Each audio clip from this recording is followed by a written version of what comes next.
Just 48 years after the death of the Prophet Muhammad, peace be upon him, his grandson Hussein was killed in the Battle of Karbala. Why did this battle happen? And why is it so important to Islamic history?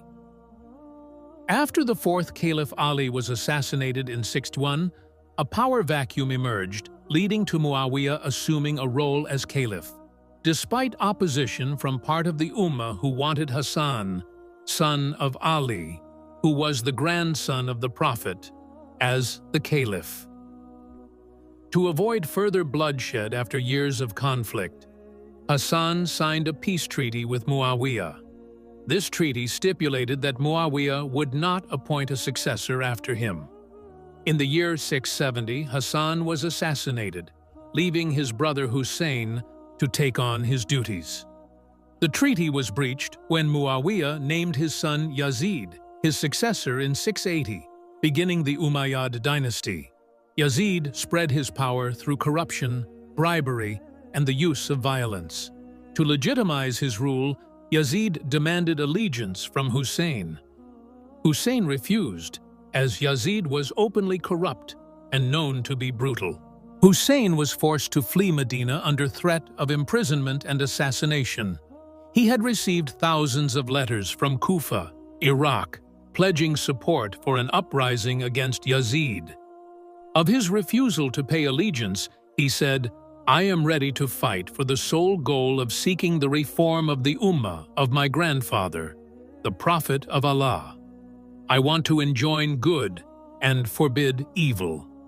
Hussein first went to Mecca for Hajj, but then left to avoid violence and preserve the sanctity of the holy city.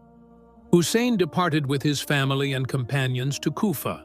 In response to the threat of rebellion from the Kufans, Yazid dispatched a governor to Kufa to quash dissent. This led to thousands of Kufans withdrawing their support on the threat of violence. As they approached Kufa, Hussein's caravan was intercepted by a battalion led by a man named Hur al-Riyahi. A greater army, which numbered in the thousands, led by Omar bin Sa'ad, joined him and surrounded Hussein's camp in what is now known as Karbala, in modern-day Iraq. The army cut off access to water for Hussein and his family, leaving the men, women, and children to suffer from days of thirst in Iraq's blistering desert heat. The army demanded allegiance from Hussein, threatening him with death. Despite all the odds, Hussein refused to back down. On the night before the battle, Hussein told his companions that they were free to leave, but they pledged to stand beside him in the face of certain defeat. The following morning, on the 10th of Muharram, known as the Day of Ashura, Hussein delivered a powerful speech, reminding the opposition that he was still the grandson of the Prophet and that he still wished to leave. Moved by Hussein's speech, Hur abandoned Ibn Sa'ad's army and joined Hussein's. The battle commenced, with Hussein's 70-odd companions facing off against an army of what many historians number to be 30,000. The companions of Hussein fought group by group and were martyred on the battlefield. Eventually, Hussein was left with a handful of remaining family members. They too were killed. Hussein, now with no one beside him, pleaded with the enemy forces for water for his 6-month-old baby. The enemy responded by firing a fatal arrow at the infant, killing Hussein's child in his arms. Hussein buried the child and bid farewell to the women and children of his camp. He fiercely charged into the battlefield, where, after fighting valiantly, eventually fell from his horse and was surrounded by the enemy soldiers. The grandson of the Prophet was brutally attacked from all sides and beheaded. The enemy forces attacked and plundered the possession of the dead bodies as well as the camp of Hussein's family.